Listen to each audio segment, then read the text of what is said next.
News ವರೆಗೆ ಸ್ವಾಗತ. ಮಾಲಿಕೆ ಗೊತ್ತಿದ್ದಾರವರೇ, ಒಂದು ಇಲ್ಲಿ ಪ್ರಶ್ನೆ ಇರತಕ್ಕಂಥದ್ದು, ದಕ್ಷಿಣ ಕರ್ನಾಟಕದವರೇ ಈ ಸರ್ಕಾರದಲ್ಲಿ 19 ಜನ ಸಚಿವರಿದ್ದಾರೆ.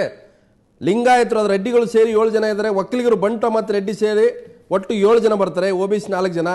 ತಾವು ಹೇಳ್ತಾ ಇದ್ರಿ ಒಂದ್ ವೇಳೆ ನಿಮಗೆ ಮಂತ್ರಿ ಸ್ಥಾನ ಈ DK ಶಿವಕುಮಾರ್ ರೋಷನ್ ಬೇಗ್ ಜಾಗದಲ್ಲಿ ಕೋಳಿವಾಡು ಮಾಲಕ ರೆಡ್ಡಿನೋ ಅಥವಾ ನೀವು ಇನ್ಯಾರಾದರೂ ಇಬ್ರು ಮಂತ್ರಿ ಮಂಡಲಕ್ಕೆ ಸೇರಿದ್ರು ಕೂಡ ಇದೇ ಪ್ರಮಾಣದ ಅಸಮಾಧಾನ ನಿಮ್ಮಲ್ಲಿ ಇರ್ತಿತ್ತು.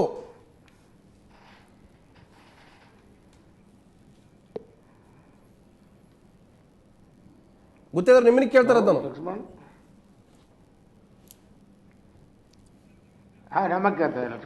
ಅದೇ ನಾನು ಕೇಳಿದೆ, ಈಗ ನಮ್ಮ ಶಶಿಧರ್ ಭಟ್ ಅವರು ಆಮೇಲೆ ದತ್ತ ಅವರು ಮಾತಾಡಿದ್ ಕೇಳಿದೆ. ಸಮನ್ವಯ ಸಮಿತಿ ಇದು ಹೊಸದಾಗಿ ನಮ್ಮ ಸಿದ್ದರಾಮಯ್ಯವರು ಮುಖ್ಯಮಂತ್ರಿ ಮಾಡಿದಲ್ಲ. ಎಲ್ಲ ಕಾಂಗ್ರೆಸ್ ಪಕ್ಷ ಸರ್ಕಾರ ಎಲ್ಲೆಲ್ಲದ ಸಮನ್ವಯ ಸಮಿತಿ ಇರ್ತದೆ. ಬಟ್ ಕರ್ನಾಟಕದಾಗ ಇರಲಿಲ್ಲ, ಅದು ರಾಜಶೇಖರ್ ಪತ್ರ ಬರೆದಿದ್ರು. ಯಾವ ರೀತಿ ಮಾಡ್ತಾ ಇದ್ದಾರೆ, ರಿವ್ಯೂ ಮಾಡ್ತಾರೆ. ಇಲ್ಲೆಲ್ಲ ಮೊದಲು ಎಲ್ಲ ರಾಜ್ಯದಾಗ ಇದೆ, ಕರ್ನಾಟಕದಲ್ಲಿ ಅಂದರೆ ಹಿರಿಯ ನಾಯಕರಿದ್ದಾರೆ, ಸರಿಯಾಗಿ ನಡೆಸ್ಕೊಂಡು ಹೋಗ್ತಾರೆ, ಯಾವ ಕಂಪ್ಲೇಂಟ್ ಇಲ್ಲ ಅಂತ ಸ್ವಲ್ಪ ಲಘುವಾಗಿ ತೊಗೊಂಡಿದ್ರು. ಅದ್ರ ಇತ್ತೀಚೆಗೆ ಕೆಲವು ಬೆಳವಣಿಗೆ ನೋಡ್ತಾ ಇದ್ರು. ನೋಡಿ, ವಿಧಾನಸಭಾದಾಗ ಹೋಗಿ ಕೆಲವು ಸಚಿವರು ಗಾಡಿ ಹೊಡಿತಾವ, ಇವೆಲ್ಲ ಕಲ್ಚರ್ ಇರ್ತಾವತ್ತ. ಅಲ್ಲ, ಇವೆಲ್ಲ ಮುಖ್ಯಮಂತ್ರಿಗಳು ಸರಿಯಾಗಿ ಇವ್ರಿಗೆ ಹೇಳ್ಬೇಕಾಗ್ತದೆ. ಅಂದ್ರೆ ನಿಯಂತ್ರಣ ಇಲ್ಲ ಅಂತ ಭ್ರಮ ನಿರಸನ ಆಗಿದೆ ನಿಮ್ಮ ಸರ್ಕಾರದ ಬಗ್ಗೆ. ಯಡಿಯೂರಪ್ಪನವ್ರ ಸರ್ಕಾರ ಯಾವ ರೀತಿ ಭ್ರಮ ನಿರಸನ ಆಗಿದ್ದು ಗೊತ್ತಿದ್ದಾರವ್ರೆ. ನಿಮ್ಮ ಸರ್ಕಾರನೂ ಕೂಡ ಸಿದ್ದರಾಮಯ್ಯ ಭ್ರಮ ನಿರಸನ ಆಗಿದೆ ಜನಕ್ಕೆ.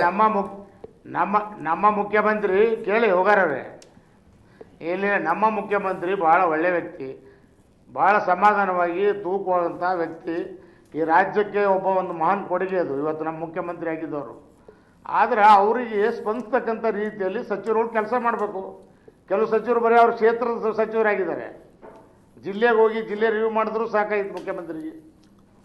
ಸೊ ಇದು ನಾವು ನೇರವಾಗಿ ಹೇಳೋಣ, ಅವ್ರು ನೋವಾದ್ರೂ ಏನು ಮಾಡೋಕ್ಕಾಗಲ್ಲ. ಯಾಕಂದ್ರೆ ನಮ್ಮ ಪಕ್ಷ ಬಲಿಷ್ಠವಾಗಿದ್ದರೆ ನಾಳೆ ಲೋಕಸಭೆಯಲ್ಲಿ ಜನ ನಮ್ಗೆ ಸ್ಪಂದಿಸ್ತಾರೆ, ನಾವು ಹೇಳ್ಬೋದು.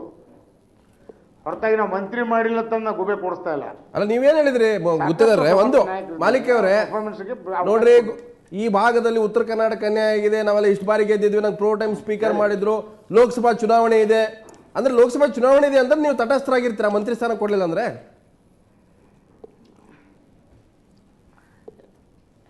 ಕೇಳಿ, ನಾವು ಹೇಳಿದ್ದೇನು, ಲೋಕಸಭಾ ಚುನಾವಣೆ ನಾವು ವಿರೋಧ ಮಾಡಲ್ಲ. ನಾವು ಪಕ್ಷದ ನಿಷ್ಠೆಯಿಂದ ಇದ್ಮೇಲೆ ಪಕ್ಷದ ಇದ್ಮೇಲೆ ವಿರೋಧ ಮಾಡೋದು ಕಲ್ತಿಲ್ಲ. ಬೇಕಾದ್ರೆ ಹೊರಗೋ ಮಾಡ್ತಿದ್ವಿ ಹಂಗಿದ್ರೆ. ಅಲ್ಲ, ಮೊದಲು ಯಾವ ರೀತಿ ಅಪೀಲ್ ಮಾಡೋದು ಜನರಿಗೆ. ಅವಾಗ ಜನ ಏನು ಸರ್ ನೀವು ಸೀರಿಯಸ್ ಇದ್ದೀರಿ, ಎಲ್ಲ ನೀವು ಸೀರಿಯಸ್ ಅದು ನೋಡಿ, ಅದು ವಿಷಯ ಬೇರೆ. ಅದು BJP ಅಂತ ಒಂದು ಹಾರ್ಸ್ ರೈಡಿಂಗ್ದಲ್ಲಿ ಕೋಟಿಗಟ್ಟಲೆ ಅಮಿಸ್ ತೋರಿಸ್ರು ಹೋಗಿಲ್ಲ ನಾವು. ನಮಗೇನಾದರೂ ಒಂದು ವೇಳೆ ಅಂಥ ಕ್ಯಾರೆಕ್ಟರ್ ಇದ್ರೆ ಹೋಗ್ತಿದ್ದೆವು. ಏನು ಅಂಥ ಒಂದು ಸಂದರ್ಭದಲ್ಲಿ ಆದರೂ ಕಾಂಗ್ರೆಸ್ ಪಕ್ಷ ಎಚ್ಚರಿಸಿಕೊಳ್ಳಿ, ನ್ಯಾಯ ಕೊಡಲಿ, ಸರ್ವರಿಗೆ ಸಮನಾಗಿ ನೋಡಲಿ ಅನ್ನೋ ಉದ್ದೇಶದಿಂದ ಸ್ಟೇಟ್ಮೆಂಟ್ ಕೊಟ್ಟಿದ್ದೆವು. ಆ ಟೈಮ್ನಲ್ಲಿ ಅಹಮದ್ ಪಟೇಲ್ರು, ಅಸ್ಕರ್ ಜಿ ಅವರು ನಮಗೆ ಮನವೊಲಿಸಿದ್ರು. ಇಲ್ಲ, ನಿಮ್ಗೆ ಅನ್ಯಾಯ ಆಗಿದೆ, ನಾವು ಸರಿಪಡಿಸ್ತೀವಿ ಅಂತ ಹೇಳಿದ್ರು. ಎಸ್, ನಾನು ಕೋಳಿವಾಡ್ರೆ ನಿಮ್ಗೆ ಒಂದ್ ನಿಮಿಷ ಮಾಲಿಕ್ ಅವರೇ, ಕೋಳಿವಾಡ್ರೆ ನಿಮ್ಮ ಈ ಒಂದು ಪಟ್ಟು ನೋಡ್ತಾ ಇದ್ರೆ, ನಿಮ್ಮ ಪದೇ ಪದೇ ಈ ರೀತಿ ನಾಯಕನ ಮಾತಾಡುವಂತ ನೋಡ್ತಾ ಇದ್ರೆ, ಮಂತ್ರಿ ಸ್ಥಾನ ಸಿಗದೆ ಇದ್ರು ಪರವಾಗಿಲ್ಲ, ಯಾವ್ದಾದ್ರು ಒಂದು ಹುದ್ದೆ ಸಿಗ್ಲಿ ಅನ್ನೋ ರೀತಿಯಲ್ಲಿ ಇದ್ರಿತಾವ. ಇಲ್ಲ, ಆ ದೃಷ್ಟಿಯಿಂದ ನಮ್ದು ಇಲ್ಲೇ ಇಲ್ಲ. ನಾನು ಹೇಳಿದ್ದೀನಿ, ಮೊನ್ನೆ ದಿಗ್ವಿಜಯ್ ಸಿಂಗ್ ಅವರಿಗೆ ಹೇಳಿದ್ದೀನಿ, ನೀವು ಮೊದಲು ಆಗಲೇ ಚರ್ಚೆ ಮಾಡಿದಂಗೆ ಸಮನ್ವಯ ಸಮಿತಿ ಏನು ಹೊಸದೇನಲ್ಲ. ಸಮನ್ವಯ ಸಮಿತಿ ಅಂದರೆ ಪಕ್ಷ ಮತ್ತು ಸರ್ಕಾರ ಎರಡು ಹೊಂದಾಣಿಕೆಯಿಂದ ನಮ್ಮ ನೀತಿ ತತ್ವಗಳನ್ನು, ನಮ್ಮ ಪ್ರಣಾಳಿಕೆಯನ್ನು ಕಾರ್ಯರೂಪಕ್ಕೆ ತರತಕ್ಕಂಥ ಒಂದು ಸಮನ್ವಯ ಸಮಿತಿ. ಸಮನ್ವಯ ನಾಯಕರ ಮಧ್ಯೆ ಪರಮೇಶ್ವರ್ ಸಿದ್ದರಾಮಯ್ಯ ಸಮನ್ವಯ ಆಗಬೇಕು, ಹೈಕಮಾಂಡ್ ಇಲ್ಲಿ ಮಧ್ಯೆ ಸಮನ್ವಯ ಆಗಬೇಕು. ಅದ್ರ ಜೊತೆಗೆ ಸಮನ್ವಯ ಸಮಿತಿ ಗುಲಾಂ ನಬಿ ಆಜಾದ್ ಇಲ್ಲಿ ಸಮನ್ವಯ ಆಗಬೇಕು, ಅಹಮದ್ ಪಟೇಲ್ ಸಮನ್ವಯ ಆಗಬೇಕು. ಇಲ್ಲಿ ಕೆಲವೊಂದು ನಾಯಕರುಗಳಿದ್ದಾರೆ, ಅವರೆಲ್ಲ ಸಮನ್ವಯ ಆಗಬೇಕು. ಮಾಲಿಕೆ ಗೊತ್ತಿದ್ದಾರೆ, ಪ್ರಣಾಳಿಕೆಯಲ್ಲಿ ಗೆಲ್ಲದೆ ಇರೋರೆಲ್ಲ ದೆಹಲಿಯಲ್ಲಿ ಹೈಕಮಾಂಡ್ ಆಗಿದ್ದಾರೆ. ಪಕ್ಷದ ಪ್ರಣಾಳಿಕೆಯಲ್ಲಿ ನಾವು ಜನರಿಗೆ ಏನು ಆಶೆಗಳನ್ನು ಕೊಟ್ಟಿರ್ತೇವೆ, ಏನು ಭರವಸೆಗಳನ್ನು ಕೊಟ್ಟಿರ್ತೇವೆ, ಅವು ಅತ್ಯಂತ ತ್ವರಿತಗತಿಯಿಂದ ಕಾರ್ಯರೂಪಕ್ಕೆ ಬರಬೇಕು ಅಂತ ತಿಳಿದು ಪಕ್ಷ ಮತ್ತು ಸರ್ಕಾರಗಳ ಹೊಂದಾಣಿಕೆಯಿಂದ ಅವರು ಕಾರ್ಯರೂಪಕ್ಕೆ ತರಲಿಕ್ಕೆ ನಾವು ಪ್ರಯತ್ನ ಮಾಡ್ತಾ ಹೊರತಾಗಿ ಒಬ್ರಿಗಾರು ಕಚ್ಚಾಡಬೇಕು ಅಂತಕ್ಕಂಥದ್ದೇನಲ್ಲ. ನನಗೆಲ್ಲ ಭ್ರಮ ನಿರಸನ ಅನಿಸಿದೆ ಈ ಸರ್ಕಾರ ಬಂದ ಮೇಲೆ. ನೀವೇನ್ ಹೇಳ್ಕೋಬಹುದು, ಈ ಸರ್ಕಾರ ಯಾವ ನಿರೀಕ್ಷೆ ಇತ್ತು ಆ ನಿರೀಕ್ಷೆ ಹುಷಿ ಆಗಿದೆ ಇಲ್ಲ, ಏನೂ ಇಲ್ಲ. ಖಂಡಿತ ನಾವು ಎಲ್ಲರೂ ಒಂದಾಗಿದ್ದೇವೆ. ಹೋಗ ಪಾಯಿಂಟ್ 3 ಎತ್ಲಾಗ ಸುತ್ತಿ ತಿಪ್ಪರ್ಲಾಗ ಹಾಕಿದ್ರು ಸ್ಪಷ್ಟವಾಗುವ ಅಂಶ 3. ಪಾಯಿಂಟ್ ನಂಬರ್ 1, ಸಮನ್ವಯ ಸಮಿತಿಯನ್ನು ಸಿದ್ದರಾಮಯ್ಯನವರು ಮುಖ್ಯಮಂತ್ರಿ ಆದಮೇಲೆ ಯಾಕೆ ನೇಮಕ ಮಾಡ್ತು ಸರ್ಕಾರ ಕಾಂಗ್ರೆಸ್ ಹೈಕಮಾಂಡ್ ಅಂದರೆ, ಯಾವಾಗಲೂ ಕೂಡ ಕಾಂಗ್ರೆಸ್ ಹೈಕಮಾಂಡ್ ಅದರ ಕಲ್ಚರ್, ಅದರ ಚಿಂತನೆ ಹೇಗಿರುತ್ತೆ ಅಂದರೆ, ಪಕ್ಷವನ್ನು ಮೀರಿ ಒಬ್ಬ ವ್ಯಕ್ತಿ ಬೆಳೀಬಾರ್ದು. ಇದು ಬಹಳ ಇಂಪಾರ್ಟೆಂಟು. ಪಕ್ಷವನ್ನು ಮೀರಿ ಒಬ್ಬ ವ್ಯಕ್ತಿ ಬೆಳೀಬಾರ್ದು. ದೇವರಾಜರಸು ಪಕ್ಷವನ್ನು ಮೀರಿ ಬೆಳೀತಾ ಇದ್ದಾರೆ ಅಂದ ತಕ್ಷಣ ದೇವರಾಜರಸು ಅಂಥವ್ರನ್ನು ಕೂಡ ಸಹಿಸ್ಕೊಳ್ಳದೆ ಹೋದಂಥ ಪಕ್ಷ ಕಾಂಗ್ರೆಸ್ ಹೈಕಮಾಂಡ್. ಸಿದ್ದರಾಮಯ್ಯನವರು ಹಾಗೆ ಬೆಳೆದು ಬಿಟ್ಟಾರು ಅನ್ನೋ ಕಾರಣಕ್ಕೆ ನಮ್ಮ ವ್ಯಾಖ್ಯಾನ. ಆಮೇಲೆ ನಾವು ಹೇಳೋದು ಹಾಗಾಗಿ ಒಂದು ಸಮನ್ವಯ ಸಮಿತಿ ಮಾಡಿದರು. ಎರಡನೇದು ಮುಖ್ಯವಾಗಿ ಇನ್ನೊಂದು ಅಂಶ ಏನು ಅಂದರೆ, ಈಗ ಯಾಕೆ ಕೋಳಿವಾಡವರು, ನಾವು ರಾಜಕಾರಣ ನೋಡಿದ್ವಿ, ಕೋಳಿವಾಡವರು ಹಿರಿಯ ಶಾಸಕರು, ನಾವಂತೂ ಮೊನ್ನೆ ಏನೋ ABCD ಅಂತ ಈಗ ಕಲಿತಾ ಇದ್ವಿ MLA ಆಗಿ. ಆದರೆ ಇವರು ಹಿರಿಯರು 5-6 ಸಲ ಗೆದ್ದು ಬಂದಿದ್ದಾರೆ. ಆದರೆ ಕೋಳಿವಾಡವರು ಒಳಗಡೆ ನೋಡಿರ್ಬೋದು ರಾಜಕಾರಣ, ನಾವು ಹೊರಗಡೆ ರಾಜಕಾರಣ ನೋಡಿದ್ದೀವಿ. ಕಾಂಗ್ರೆಸ್ಸಲ್ಲಿ ಯಾವಾಗಲೂ ಕೂಡ ಹೀಗೆ ಮಾಲಕಯ್ಯ ಗುತ್ತೇದಾರ ಧಾಟಿನಲ್ಲಾಗಲಿ, ಕೋಳಿವಾಡ ಥರ ಧಾಟಿನಲ್ಲಾಗಲಿ ಪ್ರೆಸ್ಸಲ್ಲೂ ಯಾರು ಮಾತಾಡ್ತಾ ಇರ್ತಿಲ್ಲ.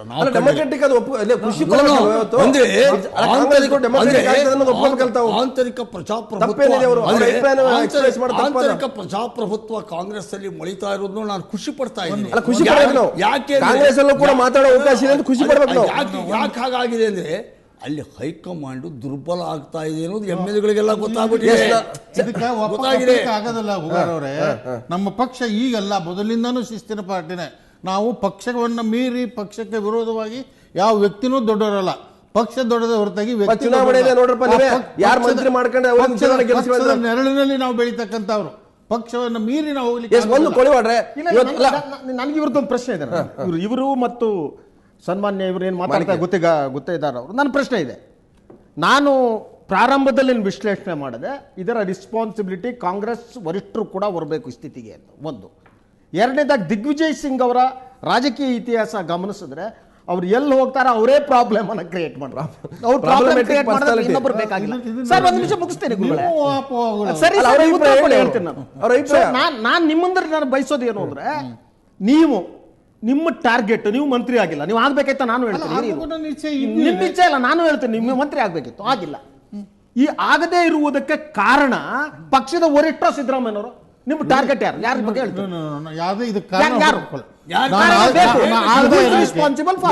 ಆಗದೇ ಇರಲಿಕ್ಕೆ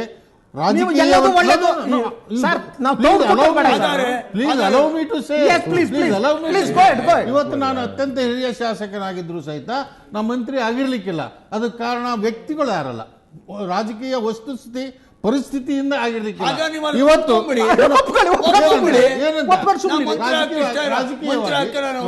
ಮೊದಲಿಗೆ ಏನಿತ್ತು, ದೇರ್ ವಾಸ್ ನೋ ಲಿಮಿಟ್. ಈಗೇನಾಗಿದೆ, 15% of the total number of assembly members ಅಂತ ಇದೆ. ನಂಬರು ರೆಡ್ಯೂಸ್ ಆಗಿದೆ. ಎಲ್ಲರಿಗೂ ಜಸ್ಟಿಸ್ ಕೊಡಕ್ಕಾಗಲ್ಲ. ಆದ್ರಿಂದ ಮಂತ್ರಿಮಂಡಲದಲ್ಲಿ ಇನ್ನೂ ಖಾಲಿ ಜಾಗ ಇವೆ. ನಾವು ಅತ್ಯಂತ ಹಿರಿಯ ಶಾಸಕರು, ನಮ್ಮನ್ನ ಅಕಾಮಡೇಟ್ ಮಾಡಬೇಕು ಅಂತಕ್ಕಂಥ ಒತ್ತಾಯವನ್ನ ಫಸ್ಟ್ ಕಮ್ ಫಸ್ಟ್ ಸರ್ವ್ ತರ ಏನಾದ್ರು ಪ್ರೆಷರ್ ಬಿಲ್ಡ್ ಮಾಡ್ತಾ ಇದ್ರಾ? ಅದು ಯಾವುದೇ ಹಂಗೆ ನಿಯಮಗಳು ಇರೋದಿಲ್ಲ. ಫಸ್ಟ್ ಕಮ್ ಫಸ್ಟ್ ಅಲ್ಲ, ಯಾವ ಜಾತಿಯರು ಫಸ್ಟ್ ಅಲ್ಲ, ಇವೆಲ್ಲ ಏನಿಲ್ಲ. ಅನೇಕ ಕಾರಣಗಳಿರ್ತವೆ. ಮಂತ್ರಿಮಂಡಲದ ಪ್ರಾದೇಶಿಕ ಬಹಳ ಕಾಂಪ್ಲಿಕೇಟೆಡ್ ಇಶ್ಯೂ ಇದು. ಒಂದ್ರ ಬಗ್ಗೆ ಡಿಪೆಂಡ್ ಆಗೋದಿಲ್ಲ. ಹಿರಿತನ ಇರ್ತದೆ, ಜಾತಿ ಇರ್ತದೆ, ಪರಿಸ್ಥಿತಿ ಇರ್ತದೆ. ಅದು ಯಾವುದು ಕೂಡ ಇಲ್ಲಿ ಸರಿಯಾಗಿ ನಿರ್ವಹಿಸಿಲ್ಲ. ಹಾಗಾದ್ರೆ ಜಾತಿ ಇರುತ್ತೆ, ಪರಿಸ್ಥಿತಿ ಇರುತ್ತೆ, ಕಾಂಪ್ಲಿಕೇಟೆಡ್. ಇದನ್ನೆಲ್ಲ ಅರ್ಥ ಮಾಡ್ಕೊಂಡಿರೋ ಕೋಳಿವಾಡವರು ಮಂತ್ರಿ ಸ್ಥಾನಕ್ಕೆ ಅಪೇಕ್ಷೆನೇ ಪಡಬಾರ್ದು. ಯಾಕೆಂದ್ರೆ ಈ ತರ ಪರಿಸ್ಥಿತಿಗಳೆಲ್ಲ ಇರೋದ್ರಿಂದ ಆ ಪರಿಸ್ಥಿತಿಗಳಿಗೆ ಅನುಗುಣವಾಗಿ ವರಿಷ್ಠರು ಈ ಪರಿಸ್ಥಿತಿಗಳ ಮಧ್ಯದಲ್ಲಿಯೇ ಇನ್ನೂ ಅವಕಾಶ ಇರೋದ್ರಿಂದ ನಾವು ನಮ್ಮ ಹಕ್ಕನ್ನು. ಒಂದು ನಿಮಿಷ ಮಾಲಿಕೆ ಅವರೇ, ಪ್ರಾದೇಶಿಕ ಅಸಮಾನತೆ ನಿಮ್ಮ ಸಂಪುಟದಲ್ಲಿ ಆಗಿದೆ, ಜಾತಿ ಪ್ರಾತಿನಿಧ್ಯದಲ್ಲಿ ಕೂಡ ಅನ್ಯಾಯ ಆಗಿದೆ ಅಂತ ತಮಗೆ ಅನಿಸಿದ್ಯಾ?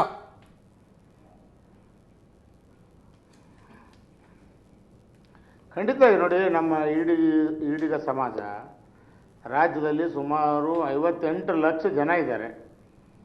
ಕಾಗೋಡು ತಿಮ್ಮಪ್ಪ ಅವರು ನಮ್ಮ ಸಮಾಜದ ಮುಖಂಡರು, ಅವರು ಸ್ಪೀಕರ್ ಮಾಡಿದ್ದಾರೆ. ನಮ್ಗೆ ಸಂತೋಷ ಇದೆ, ಯಾಕೆ ಹಿರಿಯರ ಅವರು ಗೌರವ ಕೊಟ್ಟಿದ್ದಾರೆ.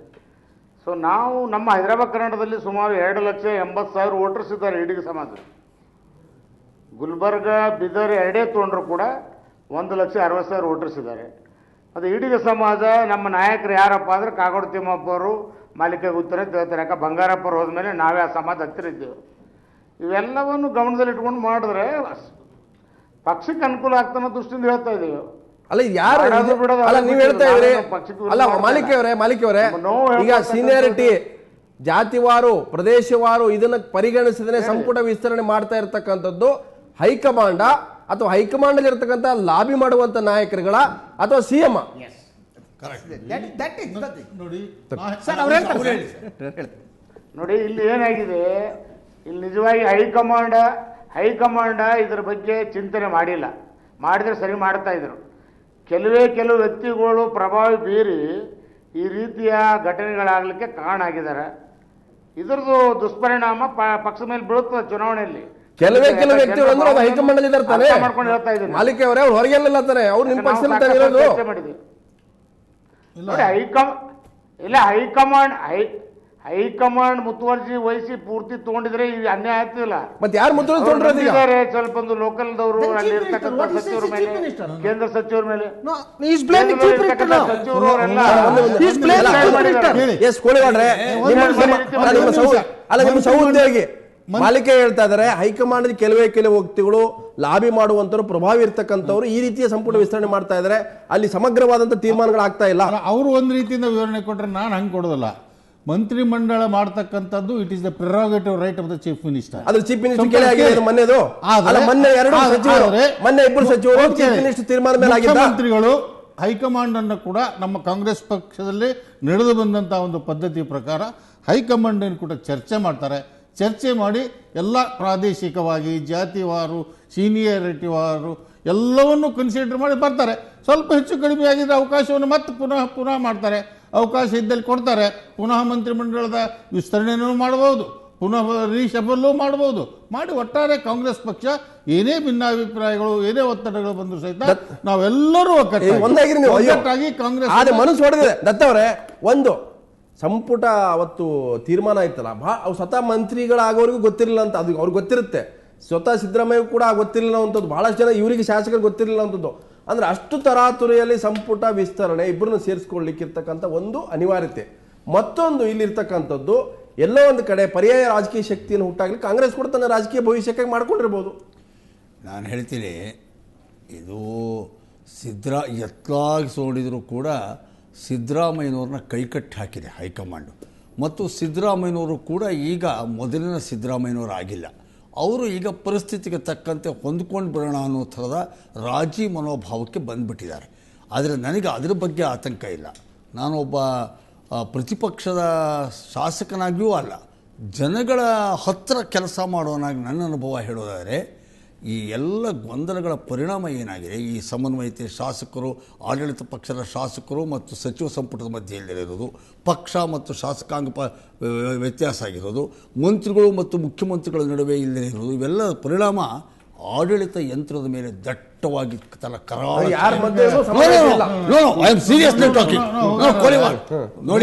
ನೋಡಿ ಕೋಳಿವಾಡ್ ಅವರೇ ಒಂದು ನಿಮಿಷ ಹೇಳ್ತೀನಿ. ದತ್ತ ಅವರು ಅದನ್ನ ಬಹಳ ಅನರ್ಥ ಮಾಡ್ತಾ ಇದ್ದಾರೆ. ನೋಡಿ ನಾನು ಹೇಳ್ತೀನಿ, ನನ್ನ ಕ್ಷೇತ್ರದ ಒಳಗಡೆ ಇವತ್ತು ರಸ್ತೆಗಳಿಗೆ ಗುಂಡಿ ಮುಚ್ಚಿಲ್ಲ ಅಂತ ದಿಗ್ವಿಜಯ್ ಸಿಂಗ್ ಹೇಳ್ತಾರೆ. ಹೇಳುವಂತ ಬಗ್ಗೆ ಸರಿಯಾಗಿ ಅಲಿಗೇಷನ್ ಇದಾವಲ್ಲ ಇವು ಕಾಮನ್.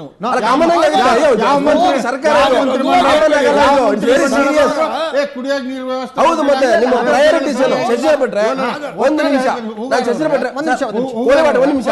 ನಾವು ಪ್ರಶ್ನೆ ಕೇಳಿದ್ವಿ, ಒಂದು ಸಾರ್ವಜನಿಕ ರಾಜ್ಯ ಜನರನ್ನ ಒಂದು ಪ್ರಶ್ನೆ ಕೇಳಿದ್ವಿ. ಈ ಸರ್ಕಾರ ನೀವೇನು ಹೇಳಿದ್ರೆ 9 ವರ್ಷಗಳ ವಿರಹ ವೇದನೆ ಇತ್ತಲ್ಲ, ನಿಮ್ಮ ಸನ್ಯಾಸಿ ಜೀವನದಿಂದ ಒಮ್ಮೆಗೆ 9 ವರ್ಷ ಅಂತ ಆಡಳಿತಕ್ಕೆ ಬಂದಲ್ಲ, ಸಿದ್ದರಾಮಯ್ಯ ಸರ್ಕಾರ ಕೂಡ ಯಡಿಯೂರಪ್ಪ ಸರ್ಕಾರ ದಾರಿಯಲ್ಲಿ ಸಾಕ್ತಾ ಇದೆ ಅಂತ ನಾವು ಜನರನ್ನ ಕೇಳಿದ್ವಿ. ಜನ ಏನು ಉತ್ತರ ಕೊಟ್ಟಿದ್ದಾರೆ ನೋಡಿ ಕೋಳಿವಾಡ್ರೆ, ನಿಮಗೂ ಗೊತ್ತಾಗುತ್ತೆ.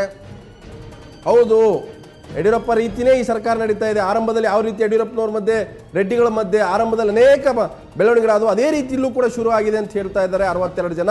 ಇಲ್ಲ ಪರವಾಗಿಲ್ಲ ಅಂತ ಹೇಳ್ತಾ ಇದ್ದಾರೆ 38% ಜನ.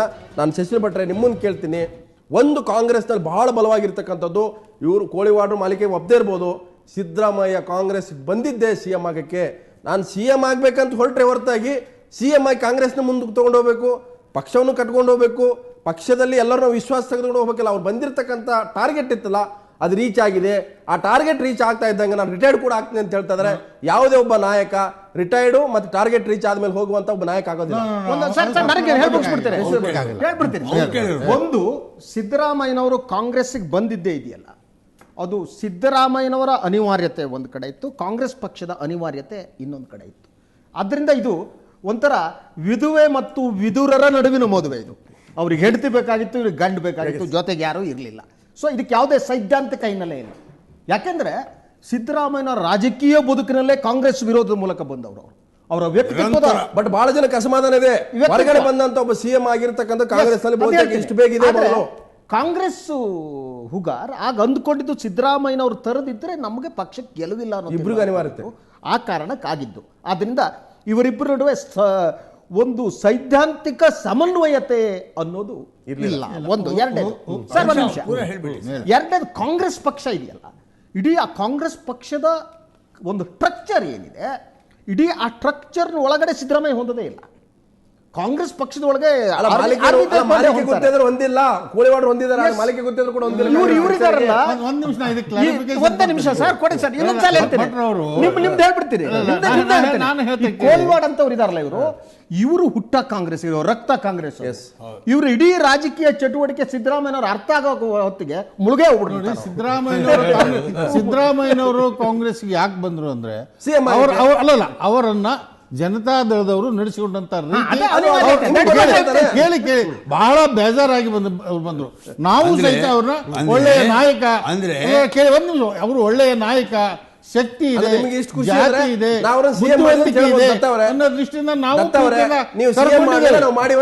ಅಷ್ಟೇ ಅಲ್ಲ, ನಾವು 88-90 ಜನ ಅವರೇ ಮುಖ್ಯಮಂತ್ರಿಗಳಾಗಬೇಕು ಅಂತ ನಾವು ಒಕ್ಕರ್ಲಿಂದ ಒಳಗಡೆ ಬಹಳ ಜನಕ್ಕೆ ನೋಡ ಒಕ್ಕರ್ಲಿಂದ ಕೂಗಿ ಅವ್ರು ಮುಖ್ಯಮಂತ್ರಿ ಮಾಡಿದ್ದೇವೆ. ನಾವು ಇವತ್ತಿಗೂ ಸಹಿತ ಅವ್ರ ನಾಯಕತ್ವದಲ್ಲಿ ನಾವು ಹೋಗ್ತಾ ಇದ್ದೇವೆ. ಏನೇ ಸಣ್ಣ ಪುಟ್ಟ ಭಿನ್ನಾಭಿಪ್ರಾಯಗಳು ಬಂದ. ದಿಗ್ವಿಜಯ್ ಸಿಂಗ್ ಏನ್ ಹೇಳಿದ್ದಾರೆ, ಲೋಕಸಭಾ ಚುನಾವಣೆ ಯಾರ್ಯಾರು ಉಸ್ತುವಾರಿ ಇದ್ದಾರೆ ಸಚಿವರು, ಒಂದ್ ವೇಳೆ ಸೋಲು ಗೆಲುವಿನ ಜವಾಬ್ದಾರಿ ಅವರೇ ಹೊರಬೇಕಂತ ಹೇಳಿದ್ರೆ ನೀವು ಒಪ್ತೀರಾ? ಈಗ ನಾವು ನಮ್ಮ ಪಕ್ಷದೊಳಗೆ ನಾವು ಜವಾಬ್ದಾರಿ ಕೊಡ್ತೇವೆ. ಪ್ರತಿಯೊಂದು ಜಿಲ್ಲೆಯೊಳಗೆ ಒಬ್ಬ ನಾಯಕ ನೀ ಜವಾಬ್ದಾರಿ ತಗೋಬೇಕು, ಅವರೇ ತಲೆದಂಡ. ಹೌದು, ತಗೋಬೇಕು ಅಂತ ಹೇಳ್ತೇವೆ, ನಾವು ಹೇಳ್ತೇವೆ. ಇವತ್ತು ಹಾವೇರಿ ಜಿಲ್ಲೆಗೆ ನನಗೆ ಜವಾಬ್ದಾರಿ ಕೊಟ್ರೆ ನಾನೇ ಜವಾಬ್ದಾರಿ. ಹಾವೇರಿ ಜಿಲ್ಲೆಯಲ್ಲಿ ಕಾಂಗ್ರೆಸ್ ಅನ್ನ ಗೆಲ್ಲಿಸಿಕೊಂಡು ಬರ್ತಕ್ಕಂಥ ಜವಾಬ್ದಾರಿಯನ್ನು ನಾನು ಹೊತ್ತು ಆ ಕೆಲಸ ಮಾಡ್ತೀನಿ. ಅದರಿಂದ ಪ್ರತಿ ಜಿಲ್ಲೆ ಮಾತ್ರ ನೀವು ಮಂತ್ರಿ ಕೊಟ್ಟರೆ ಮಾತ್ರ ಮಾಡ್ತೀನಿ, ಕೊಡ್ಲಿಕ್ಕೂ ಮಾಡಿ. ಬರೀ ಜವಾಬ್ದಾರಿ ಚುನಾವಣೆ ಎದುರಿಸಲಿಕ್ಕೆ ಜವಾಬ್ದಾರಿ ಕೊಟ್ಟರು ಸಾಕು.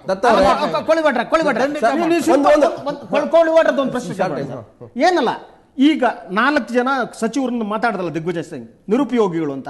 ಎತ್ತಾಗಿ ಬೇರೆ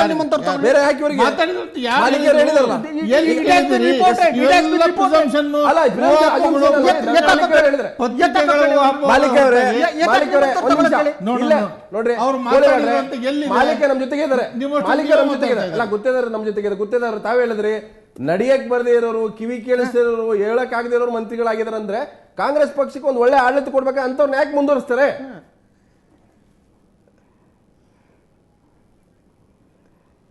ಅದು ಹೇಳಿದ್ದೀನಲ್ಲ, ಅದು ನೋಡಿ, ಯಾರು ಸಮರ್ಥರಿದ್ದಾರೆ ಅವರಿಗೆ ಅವಕಾಶ ಕೊಡಬೇಕು. ಯಾಕೆ ಮುಖ್ಯಮಂತ್ರಿ ಸಿದ್ದರಾಮಯ್ಯವರು ಭಾಳ ಕ್ಲೀನ್ ಹ್ಯಾಂಡು ಮತ್ತು ಭಾಳ ಹಿಂದುಳಿದ ವರ್ಗ, ಅಲ್ಪಸಂಖ್ಯಾತರು, ಸಮಾಜದಲ್ಲಿ ಶೋಷಣೆಗೆ ಒಳಗಂಥ ಜನಾಂಗ ಬಗ್ಗೆ ಚಿಂತನೆ ಮಾಡ್ತಕ್ಕಂಥ ನಾಯಕರು.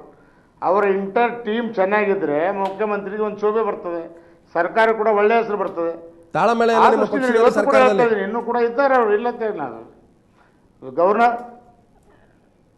ನೋಡಿ, ಈ ವಿಧಾನಸಭೆಯಲ್ಲಿ ನೀವೇ ಹೈಲೈಟ್ ಮಾಡಿದಿರಿ, ಸ್ಪೀಕರ್ ಕೂಡ ಅವ್ರಿಗೆ ವಾರ್ನಿಂಗ್ ಮಾಡಿದ್ದಾರೆ.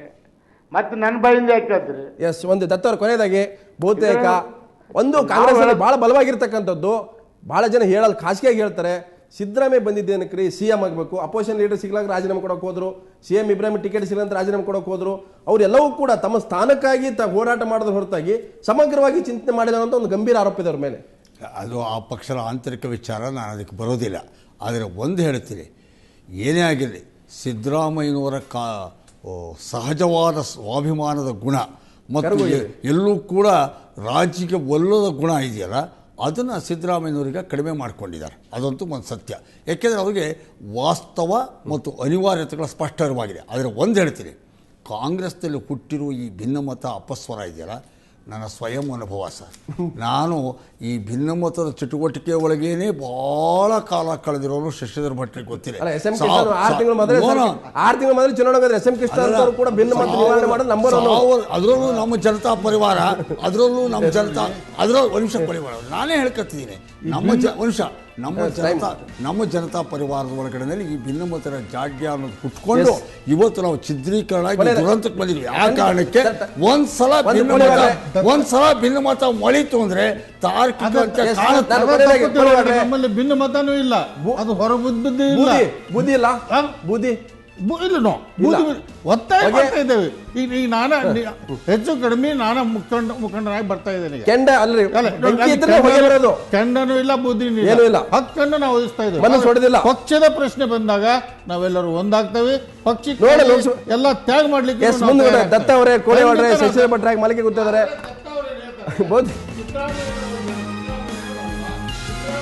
ಕಾಂಗ್ರೆಸ್ ಪಕ್ಷ ತಾಳ ಮೇಲೆ ಇಲ್ಲ, ಮನಸ್ಸುಗಳು ಹೊಡೆದ ಕಾಂಗ್ರೆಸ್ ಮನೆ ಒಡೆದ ಮನೆ ಆಗಿದೆ. ನೋಡೋಣ ಮುಂದೆ ಮುಂದೆ ಗೊತ್ತಾಗುತ್ತೆ. ಸೊ ಬಹುತೇಕ ಬಿಸಿ ಚರ್ಚೆ ಆಯಿತು. ಬಹುತೇಕ ಕಾಂಗ್ರೆಸ್ ಪಕ್ಷರು ಕೂಡ ಈ ಮಟ್ಟದ ಚರ್ಚೆ ಬಹುತೇಕ ಬಹಳ ವಿರಳ, ಆದರೆ ಚರ್ಚೆ ಶುರುವಾಗಿದೆ. ಅದು ಕೂಡ ಒಂದು ಡೆಮಾಕ್ರೆಟಿಕ್ ಅಂತ ಹೇಳ್ಬೋದು. ಸೊ ಇದು ಇವತ್ತಿನ ನ್ಯೂಸ್ ಅವರ್ ನೇರ ದಿಟ್ಟ ನಿರಂತರ ಸುದ್ದಿ ಅಂತ ತಿಳಿಸೋಣ.